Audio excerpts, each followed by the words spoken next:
নমস্কার বন্ধুরা, আজ আমি নিয়ে এসেছি মিষ্টি কুমড়োর একদম সম্পূর্ণ নিরামিষ একটি রেসিপি, যেটা ভাত হোক বা রুটি সব কিছুর সাথেই খেতে কিন্তু ভীষণ ভালো লাগে। আর যারা মিষ্টি কুমড়ো খেতে পছন্দ করেন না তারাও কিন্তু চেয়ে চেয়ে খাবে। আর রান্নাটা কিন্তু একদম সম্পূর্ণ নতুন একটি রান্না। তো চলুন তাহলে শুরু করা যাক। তো প্রথমেই এখানে দেখুন আমি 500 গ্রাম মিষ্টি কুমড়ো নিয়েছি। আর কুমড়োটা কিন্তু একদম কাঁচাও না, আবার একদম কিন্তু পাকাও না। এবার আমি কুমড়োটা কেটে নেব। আর কুমড়োটার কিন্তু আমি খোসা ছাড়াইনি, তবে আপনারা যদি চান খোসা ছাড়িয়ে নেবেন, সেক্ষেত্রে কিন্তু আপনারা খোসাটা ছাড়িয়ে নিতে পারেন। তবে খোসা সমেত কুমড়ো রান্না করলে এর কিন্তু পুষ্টিগুণটা পুরোপুরি থাকে। তো এবারে দেখুন আমি কুমড়োটা কেটে নিচ্ছি। তো কুমড়োটা আমি কিভাবে কেটেছি সেটা একটু দেখিয়ে দিলাম। তো কুমড়োটা আমি কিন্তু আমার পছন্দ অনুযায়ী কেটে নিয়েছি, আপনারা কিন্তু আপনাদের পছন্দ অনুযায়ী কেটে নেবেন। তো এবার আমি কুমড়োটা কেটে প্লেটে তুলে নিচ্ছি। তো দেখুন একদম কিন্তু পাতলা করে কুমড়োটা কাটিনি, একটু মোটা করে কেটেছি যাতে করে রান্নার সময় গলে না যায়। তো এবার আমি কুমড়োটা কেটে নিলাম। এবার এর মধ্যে দিয়ে দিচ্ছি পরিমাণ মতো লবণ, দিয়ে দেব একটু হলুদ গুঁড়ো,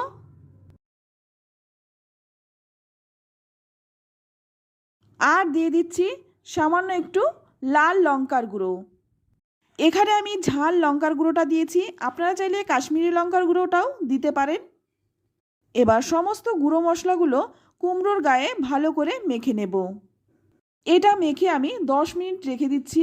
এবারে দেখুন এখানে নিয়েছি 1 চামচ মুগ ডাল।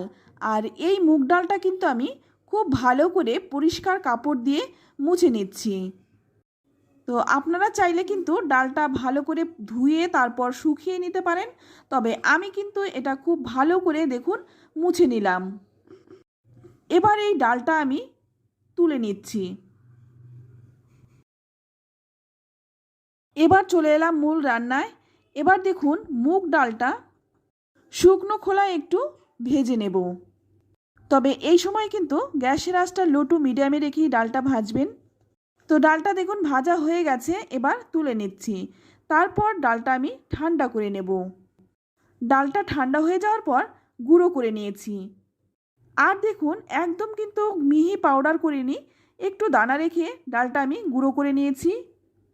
এবার ওই কড়াইয়ের মধ্যেই দিয়ে দেব 2 চামচ সর্ষের তেল।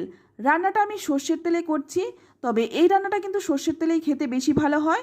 তো আপনারা চাইলে কিন্তু সাদা তেলে করতেই পারেন। এবার নুন হলুদ মাখিয়ে রাখা কুমড়োগুলো ভেজে নেব।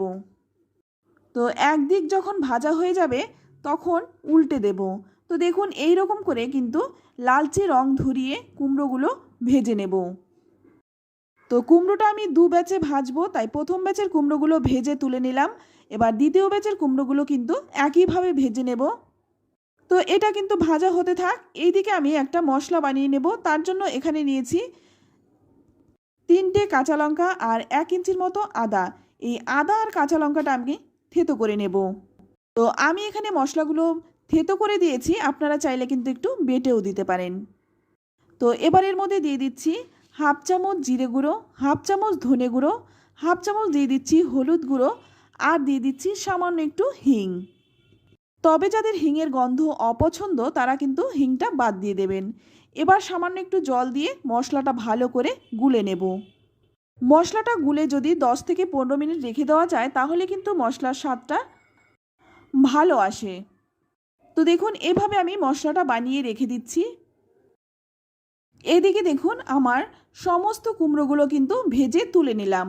এবার ওই তেলের মধ্যেই আমি কিন্তু আর এক্সট্রা তেল দিচ্ছি না, যেটুকু তেল আছে ওই তেলের মধ্যেই ফোড়নে দিয়ে দিচ্ছি 2টো শুকনো লঙ্কা, আর দিয়ে দিচ্ছি 1/2 চামচ গোটা জিরে। এবার শুকনো লঙ্কা আর গোটা জিরেটা একটু ভেজে নিয়ে এর মধ্যে দিয়ে দিলাম আগে থাকতে ভিজিয়ে রাখা মশলাটা। এবার এই মশলাটা কিন্তু আমি খুব ভালো করে কষিয়ে নেব। যদি আপনারা টমেটো দিতে চান সেক্ষেত্রে কিন্তু এই সময়ে টমেটোটা দিয়ে দেবেন, তবে আমি কিন্তু এখানে টমেটো দেইনি। তো দেখুন মশলাটা কিন্তু খুব ভালো করে কষানো হয়ে গেছে। এবার এর মধ্যে দিয়ে দেব ভেজে রাখা কুমড়োটা। এবার কুমড়োটা দিয়ে কিন্তু ভালো করে মিশিয়ে নেব, যাতে মশলাটার সাথে খুব ভালো করে কুমড়োটা মিশে যায়। সামান্য একটু জলও দিয়ে দিলাম, এতে করে মশলাটা খুব ভালো করে কুমড়োর গায়ে মিশে যাবে। তো ভালো করে নেড়েচেড়ে মিশিয়ে নিচ্ছি। এবার এর মধ্যে দিয়ে দেব ভেজে গুঁড়ো করে রাখা মুগ ডাল। কুমড়ো কিন্তু আমরা অনেকেই অনেক রকমভাবেই খেয়ে থাকি। তো বন্ধুরা, একবার এইভাবে বানিয়ে দেখুন, এর স্বাদ কিন্তু ভীষণ ভালো হয়। আর এটা কিন্তু গরম গরম ভাত বা রুটি সব কিছুর সাথেই খেতে পারবেন। তো ডালটা দিয়ে ভালো করে নেড়েচেড়ে মিশিয়ে নিয়ে এবার এর মধ্যে দিয়ে দিচ্ছি 1 কাপ জল। জলটা কিন্তু দিয়েছি যাতে করে ডালটা ভালো করে সেদ্ধ হয়ে যায়। তারপর দিয়ে দিলাম স্বাদ মতো লবণ। আর এই রান্নাটা কিন্তু একটু গামাখা হবে, তাই সেই পরিমাণে আমি জলটা দিয়ে দিলাম। তো ভালো করে নেড়েচেড়ে মিশিয়ে নিয়ে এবার গ্যাসের আঁচটা একদম কমিয়ে 10 মিনিট রেখে দেব। 10 মিনিট পর দেখুন ঢাকনাটা খুলে নিয়েছি। এখন কিন্তু ডালটা খুব ভালো করে সেদ্ধ হয়ে গেছে, আর কুমড়োটাও কিন্তু ভালো করে নরম হয়ে গেছে। দেখুন এখানে কিন্তু আমি কুমড়োর খোসা ছাড়াইনি, তাই কিন্তু কুমড়োটা একদম গোটা গোটা রয়েছে, ভেঙে যায়নি। এবার এখানে দিয়ে দিলাম 1 চামচ চিনি। যেহেতু নিরামিষ রান্না তাই একটু মিষ্টি মিষ্টি হলে খেতে ভালো লাগে। যদি এখানে আপনারা কুমড়োর খোসাটা ছাড়িয়ে দেন সেক্ষেত্রে কিন্তু কুমড়োটা ভেঙে যাওয়ার চান্স থাকে। আর কুমড়োর খোসা যদি না ছাড়ানো হয় কুমড়োটা কিন্তু একদম গোটা গোটা থাকবে। তো ভালো করে নেড়েচেড়ে মিশিয়ে নিয়ে তো দেখুন এবার কিন্তু নামানোর আগে দিয়ে দিচ্ছি ধনেপাতা। আমি কিন্তু এই রান্নার মধ্যে কোনো রকম গরম মশলা বা ঘি দেইনি, তবে আপনারা চাইলে কিন্তু দিতে পারেন। তবে আমার মনে হয় এই রকম ধনেপাতা দিয়ে রান্নাটা করলেই বেশি ভালো লাগবে। তো দেখুন রান্নাটা একদম রেডি। এবার কিন্তু নামিয়ে নিলাম। এটা দেখতেও যেমন সুন্দর, খেতেও কিন্তু অপূর্ব হয়। তো আপনাদের কাছে রিকোয়েস্ট রইল একবার এইভাবে রান্নাটা করুন, তারপর খেয়ে আমাকে কমেন্টে লিখে জানান খেয়ে আপনাদের কেমন লাগলো। তো বন্ধুরা, রেসিপি ভালো লাগলে লাইক শেয়ার কমেন্ট করতে একদম ভুলবেন না।